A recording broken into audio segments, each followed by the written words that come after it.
Hello and welcome to the day ahead. It is Friday, March the 27th. I'm Andrew Gagan. Well, the local market is set for another day of selling with ASX futures down 1.1%. Global markets fell heavily overnight while oil prices surged higher as hopes for an imminent end to the war in the Middle East fade. This is despite President Trump saying talks with Iran were going very well, while he said he was pausing attacks on Iran's energy plants for 10 days. Worries about persistent inflation drove US Treasury yields higher and pushed Wall Street's main indices sharply lower, with the Nasdaq now in correction, having fallen more than 10% from its record high 5 months ago. The energy sector was the biggest gainer, while tech stocks were sold off. In particular, chip stocks tumbled after 3 sessions of gains, with AI chip heavyweight Nvidia leading the losses, while Micron, Western Digital and SanDisk extended losses.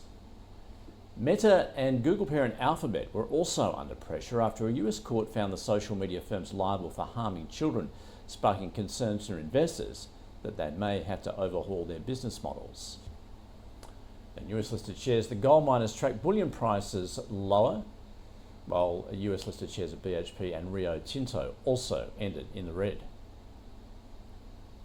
Well, President Trump has said he's pausing attacks on Iran's energy plants for 10 days at the Iranian government's request, and said talks with Iran were going very well.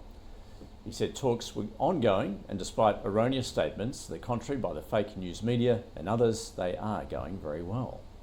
Well, the Iranian regime has labelled a US proposal for ending the war, which is now 4 weeks old, as one-sided and unfair. Meanwhile, the OECD has warned that the escalating conflict has knocked the global economy off a stronger growth path.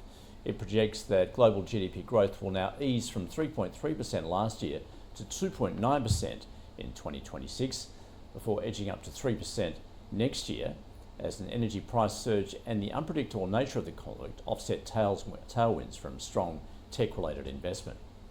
OECD Chief Matthias Cormann, the former Australian Government Finance Minister, said there's a high level of uncertainty around the duration and the magnitude of the current conflict in the Middle East, and this means that this outlook is subject to significant downside risks that could result in lower growth and higher inflation.